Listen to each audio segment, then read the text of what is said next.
This thing didn't even get that dirty from off-roading. It's really just stacked on mud like this, just sitting in the fender wells because it was stuck up here, just fell off and it actually took paint with it. It's on both sides. It's pretty crazy.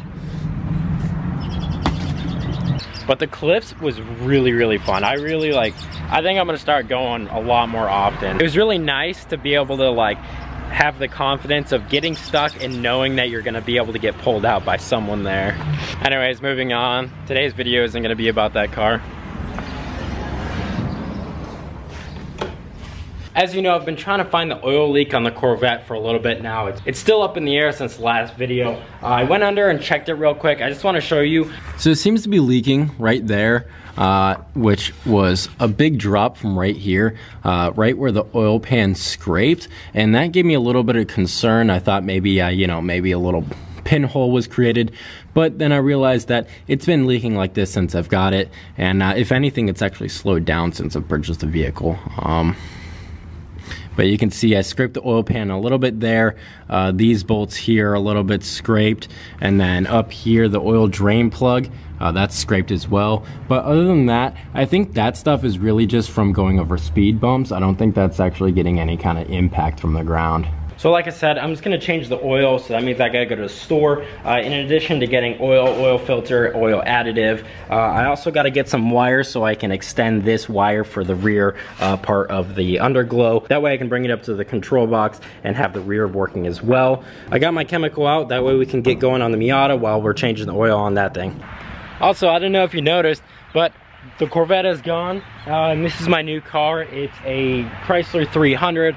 And I'm totally joking. This is just my loaner until my actual brand new car gets in. The car I actually got was so specific that they had to bring it in from a different dealer. They didn't have it on the lot, so it'll be here in a few days. This thing actually isn't even that bad. It's got this weird like turn dial thing to select your gear. It kind of feels shitty, but whatever. It's not bad though. We're just gonna head to O'Reilly's. They're gonna have everything we need except for possibly the drill bit. Of course, I forgot to bring the exact size that I need for the drill bit, so I just YOLO'd it and got an 1/8 inch bit. I have no idea if that's gonna work, but should be fine. So we re-glued some of the underglow just because it was hanging on the sides. And then I'll be able to rewire that so that we can get this back working. And then oil change, and then de-rust the Miata.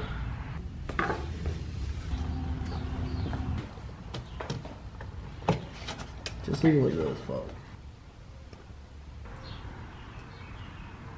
Alright.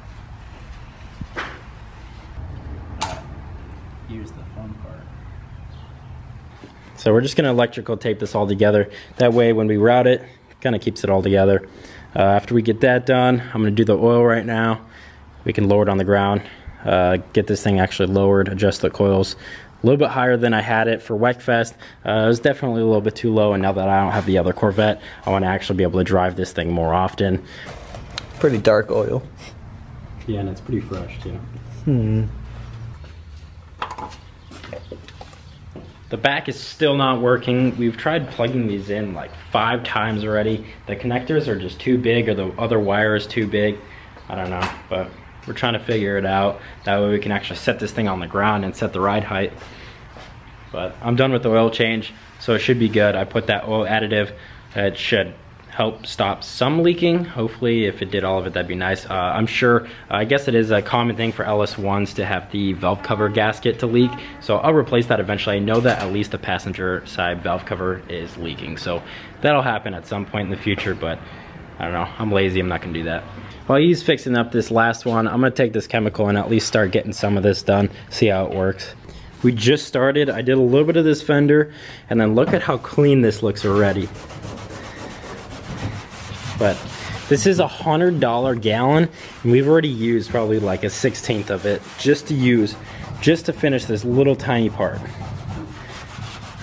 But I think it makes it look super good. Like, this isn't finished, but here is awesome because it's like still has patina, but like it's not rusty. It's crazy. From that to this. Actually worse than that too, because we've already done a little bit of that. But like just this fender, I did a tiny bit on it. So much better than this one. do a sponge or something? Yes. Sponge and pat it over the car, and then we can like wipe our way to it. Cause like, I didn't like any of this. Yeah. I just was sitting and just kind of. Yeah. So he's right.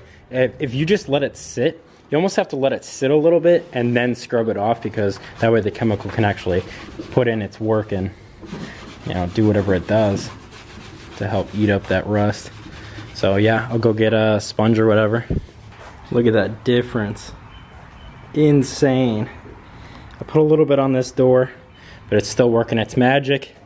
But like, I didn't put any here. This wasn't even the bad spot.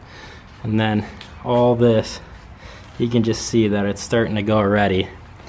And then I literally just put it here, let it sit for a tiny bit, wiped it off. You guys think it's gonna rain?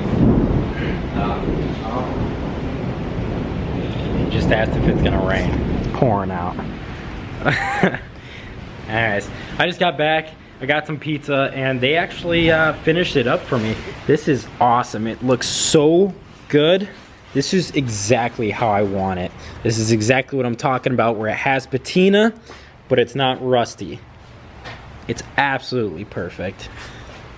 And we didn't even use, like, we probably used like half of this thing, not even. So the method with just soaking the rags, wiping it on there, leaving it sit for a tiny bit and wiping it off was definitely the better way to go.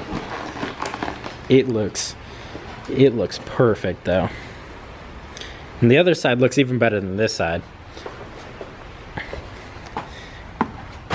Just looks smoother. It's so nice now.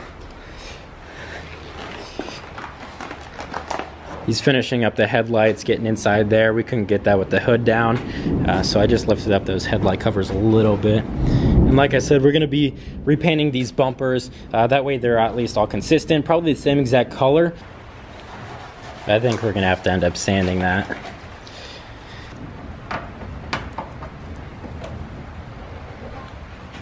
We even got the hood cleaned up a little bit. That was straight just window cleaner. And looks all right. So we're gonna route the new extended wiring thing here now. That way we can finally drop it on the ground, get our ride height set. Oh, I got it.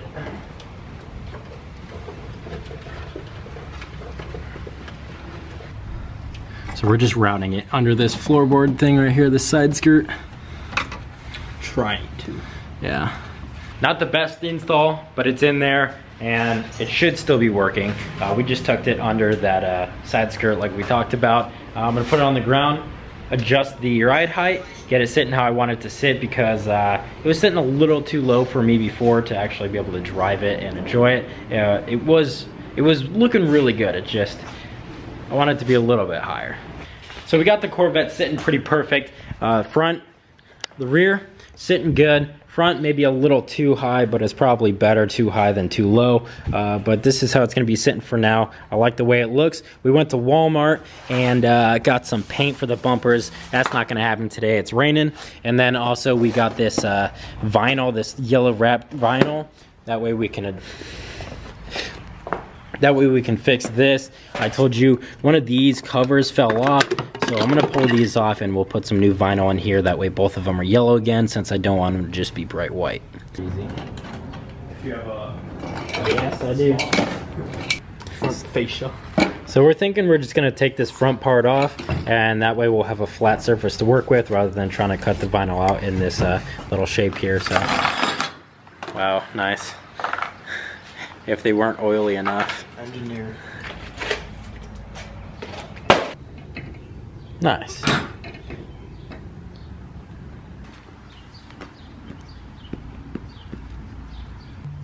This is so dull.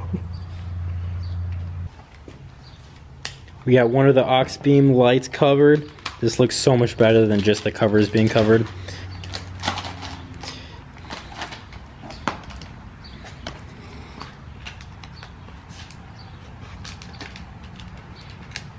Is it not any better or no? Yeah, it is. Yeah, like look at that difference. Terrible. Cool and easy to do, but in the end. This looks way better, way more professional. But we got both of them done. We're not going to be reinstalling them because I'm going to have to take off the part that it mounts to off the bumper, so that way we can repaint the bumper along with, you know, the oil cooler, the badge, the lip, and the turn signals. So that'll be for another day.